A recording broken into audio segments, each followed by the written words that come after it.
thought one post-ride beer after my sessions wouldn't mess with my training, but I was so wrong. So I tried just one tall boy, one can of beer each day after my sessions for 4 days. So that's 4 beers over 4 days.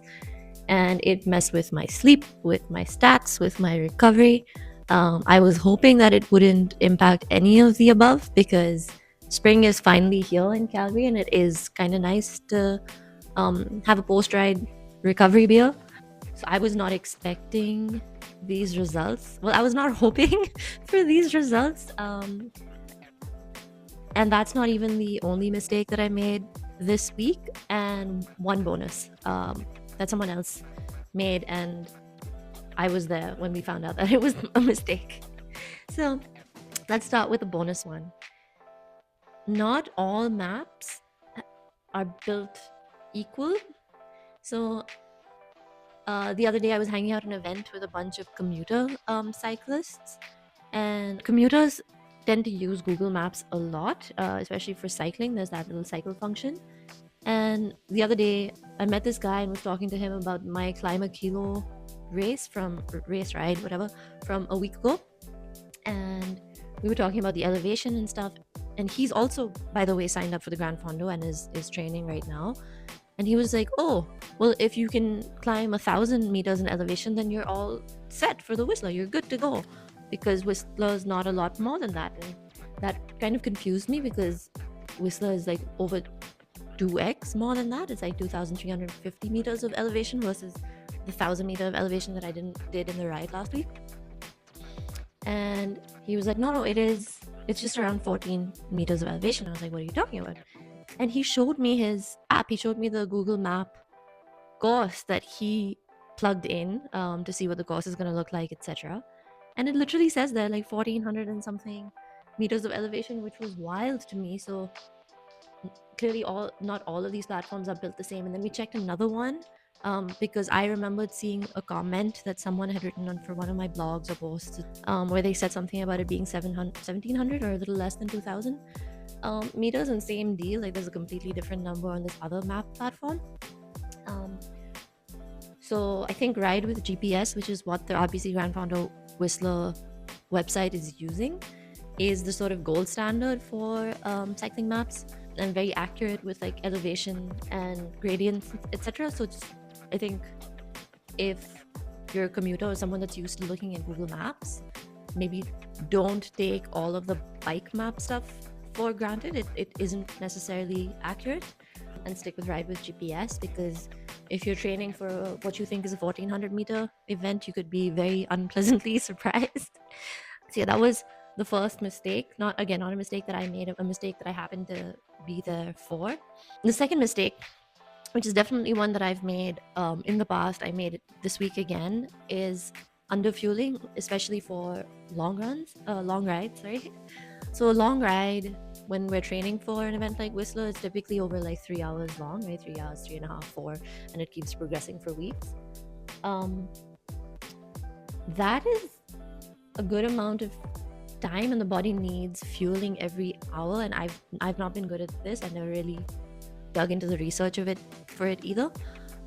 What I typically would do is just grab whatever I have at home, put it into my little pouch bag thing, and when I get hungry, or sort of at the midway point of any long ride, is when I eat it, and it's usually too late. And that's probably why I've been tired or like struggled a little bit more on climbs, because there's just not enough glycogen in my muscles. Like it gets depleted pretty quickly, or just not enough energy to keep me going. And that's what happened at the long ride this week. Is it was over 3 hours long, and I think all I ate was 2 Biscoff cookies, which is like 15 or 20 grams of carbs, when I should be having, there was a number here, let me find it for you.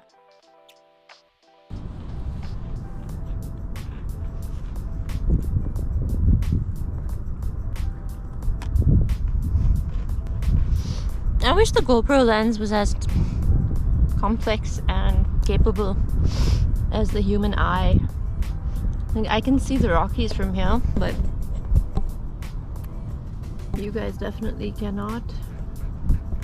It's pretty amazing. to live with the Rockies in your backyard.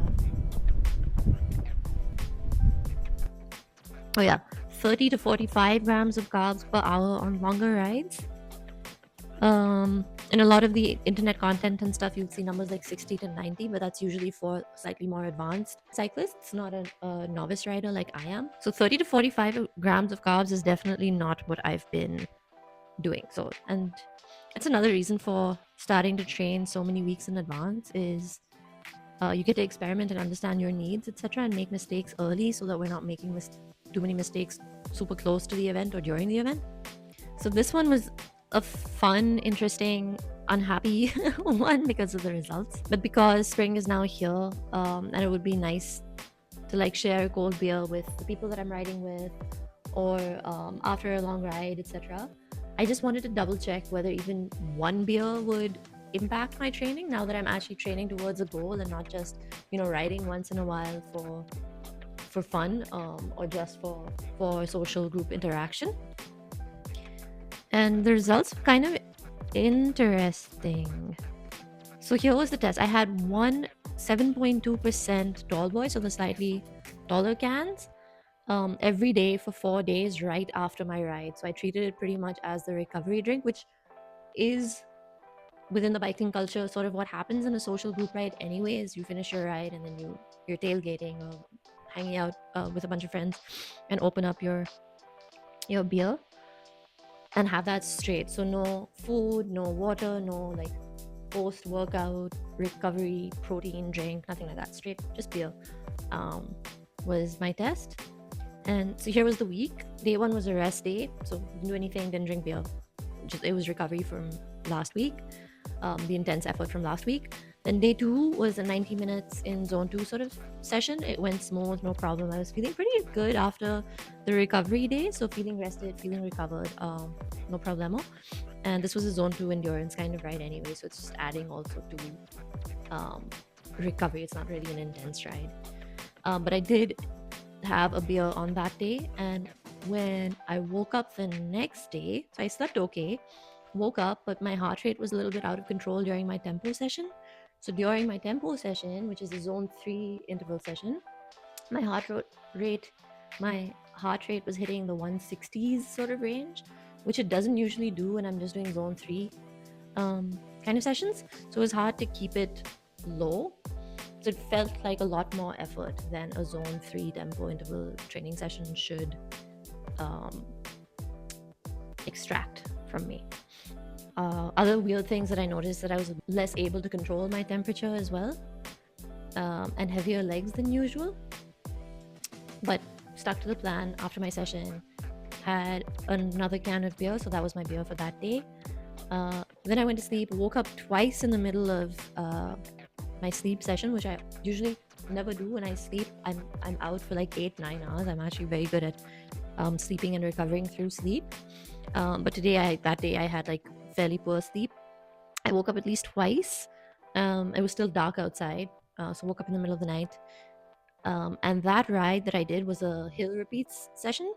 I ended up cutting it short because I was supposed to do 3 repeats, and I just cut the third one short because my legs weren't feeling it. They were very, very heavy, and breathing was just harder. It was just so much more effort and sluggishness for something that shouldn't have been that hard. Then again, had my beer right after the session and did everything else after that just as like normal. Cooked dinner, ate dinner later, hung out, whatever. Went to sleep. And the next day was my long ride day, which was 40 kilometers, and same deal again. I felt really sluggish, even though I cut short the hill session from the day before, which means a slightly intense session was reduced by 50%. I feel like it shouldn't have impacted me that much for the next day. Do you think I'd be a little more fresh for the next day? But I really wasn't. And same deal. So it's hard for me to say they were like terrible sessions, but they were just not good sessions. Like I wasn't feeling 100%. I wasn't feeling like any of those sessions were like quality sessions. They were just let's get it done and move on kind of days, even though like we're still so early in the training plan. Like, I'm still excited about all of this. So I know, like, if you would have asked me why I was feeling the way I was feeling, even though I would hate to say it's because of one beer, I think it was because of that one beer. So the next day was a recovery, an active recovery day. So it was a short spin session. And same deal. I felt really puffy, bloated, unrested, unrecovered, like not nice words.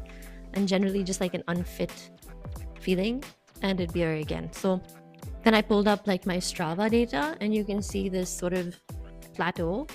Even though from a distance perspective, this was my highest, my biggest volume distance week. I hit 120 kilometers, but I can definitely say they were not high quality or relatively high effort kilometers. It was just, pedaling to get done. And you can see that entire week, my fitness sort of plateaued. And bigger than that, I think if you forget the numbers and stuff, I'm doing all of this for joy and happiness. And I was just not a happy person cycling, feeling so sluggish. So I definitely will not be drinking on a day-to-day basis, not even a one beer after every ride kind of thing. And I'll see how I feel, maybe just leaving it as, the one beer during my social group ride or after a long ride kind of outcome. See what the outcome of that is, and then decide if I want to just go full cold turkey until the actual Gran Fondo, and then enjoy myself at the celebration plaza thingy. So yeah, that was a lot of little things. So quick recap. 1, trusting Google Maps for elevation, don't do it. 2, underfueling on rides, don't do it. 3, alcohol messing with recovery. Again, I think maybe this is like a person to person thing. I really wasn't expecting it to impact me so much, just one can.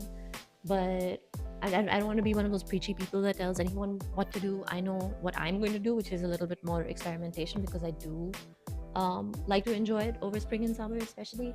And I don't want to take life super seriously that I have to cut it out completely. So it'd be nice to figure out what a balance looks like. If you're many weeks away from your Fondo, this is a great time to experiment and see how we can sort of weaken our weaknesses and strengthen our strengths. If you feel like you've made mistakes as well during your training, and sharing those could help me, help other people, maybe drop a comment below. Yeah, it would be nice to not suffer alone.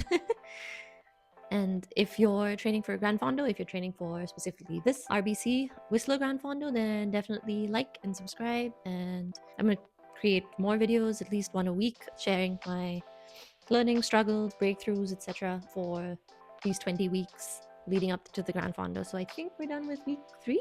Yeah, week 4. Let's go.